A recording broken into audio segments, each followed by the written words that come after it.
প্রিয় দর্শক বন্ধুরা, এই মুহূর্তের জন্য আপার প্রাইমারি থেকে গুরুত্বপূর্ণ খবর আপডেট। 2600 জনের একটি পরিসংখ্যান সর্বশেষ। তাহলে কি নতুন বছরে হবে থার্ড ফেজ কাউন্সেলিং? উঠে আসছে নানাবিধ প্রশ্ন এবং নানাবিধ বার্তা। আপার প্রাইমারি থেকে আর্জেন্ট নিউজ আপডেট, তাই ভিডিওটা আপনাদের জন্য ক্রিয়েট করতেই হচ্ছে। ভিডিওটিকে কোনোভাবে স্কিপ করবেন না, শেষ পর্যন্ত ওয়াচ করবেন। চ্যানেলটিকে এখনই সাবস্ক্রাইব করে নিয়ে সঙ্গে থাকবেন। চলুন কথাবার্তা না বাড়িয়ে মূল টপিকে ফোকাস করি। বন্ধুরা, শেষমেশ উঠে আসছে 2622 জনের একটি পরিসংখ্যান, যেখানে দাঁড়িয়ে পশ্চিমবঙ্গ আপার প্রাইমারি চাকরি প্রার্থী মঞ্চের তরফ থেকে এই বার্তাই কিন্তু উঠে এসেছে। ইতিমধ্যেই সেকেন্ড কাউন্সেলিং শেষের অপেক্ষা, এবং সেখানে দেখা গিয়েছে 2595 জনের ডাক, এবং সেখান থেকেও কিন্তু অনুপস্থিতির পরিসংখ্যানটা নেহাত কম নয়। অনুপস্থিতি কখনো বেড়েছে, কখনো কমেছে, অর্থাৎ অনুপস্থিতি প্রত্যাখ্যানের সংখ্যা। সব মিলিয়ে কিছু কিছু ক্ষেত্রে যোগ্য বঞ্চিত প্রার্থীদের চাকরিতে অনীহা দেখা গিয়েছে, ফলত তারা অনুপস্থিত কিংবা এসেও প্রত্যাখ্যান করেছেন। এক্ষেত্রে তারা নানাভাবেই কিন্তু কর্মের সাথে পূর্ব থেকেই নিযুক্ত।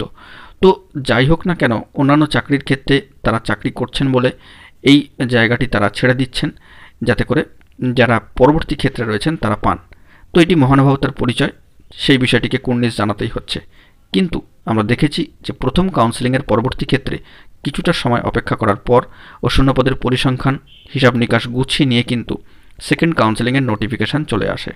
তাহলে কি এই 23 তারিখের পরবর্তী ক্ষেত্রে আরও একটি সপ্তাহ এই যাবতীয় বিষয়াদি বা শূন্যপদ কত পড়ে থাকলো সেই নিয়ে একটি পরিসংখ্যান তুলে ধরে তারপরে কি নতুন বছরের একেবারে শুরুতেই থার্ড ফেজ কাউন্সেলিংয়ের নোটিফিকেশান আসতে চলেছে? চাকরি প্রার্থীরা কিন্তু বারংবার প্রশ্ন করছেন, জানতে চাইছেন, বার্তা দিচ্ছেন। তবে পশ্চিমবঙ্গ আপার প্রাইমারি চাকরি প্রার্থী মঞ্চের তরফ থেকে বারংবার এই বিষয়ে কিন্তু আলোকপাত করা হয়েছে। কমিশনের সাথে কিন্তু এই বিষয়ে যাবতীয় বিষয় আলোকপাত করে রাখা হয়েছে, যাতে করে এই ধারাবাহিকতা বজায় থাকে। কারণ আমরা জানি যে 14,052 ডিভিশন বেঞ্চের 11 নম্বর কোর্টের যে নির্দেশ তা কিন্তু বহাল রয়েছে, এবং যে শূন্যপদের পরিসংখ্যান তারও নিরিখে আপাতত 2622 জনের কিন্তু একটা পরিসংখ্যান তথ্য উঠে এসেছে সর্বশেষ। তো সেই দিক থেকে থার্ড ফেজ কাউন্সেলিং নতুন বছরেই কি আসতে চলেছে নোটিফিকেশান সহ, এই নিয়ে কিন্তু প্রার্থীরা বারংবার জানতে চাইছেন। বন্ধুরা, এই নিয়ে যেরকম প্রার্থীরা জানতে চাইছেন, তেমনই কিন্তু ইনিশিয়েটিভ রয়েছে পশ্চিমবঙ্গ আপার প্রাইমারি চাকরি প্রার্থী মঞ্চের সম্মানীয় সভাপতি মহাশয়ের এবং অন্যান্য সদস্যদের। এই বিষয়ে কিন্তু সকলেই চেষ্টায় রয়েছেন থার্ড ফেজ কাউন্সেলিংয়ের যত দ্রুত নোটিফিকেশান আসে সেই বিষয়ে কিন্তু সকলেই তাকিয়ে রয়েছেন, পদক্ষেপ গ্রহণ করছেন নানাভাবে।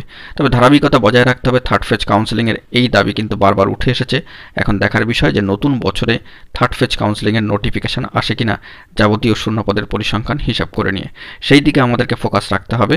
অবশ্যই জরুরি তথ্য পরবর্তী ক্ষেত্রে যদি আপডেট আকারে উঠে আসে সবটাই কিন্তু তুলে ধরবো।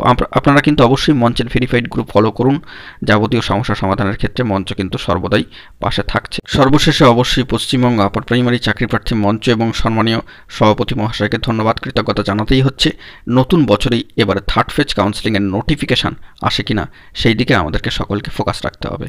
তো বন্ধুরা, এখন এটুকুই। সকলে ভালো থাকবেন, চ্যানেলটিকে সাবস্ক্রাইব করে নিয়ে সঙ্গে থাকবেন। ধন্যবাদ।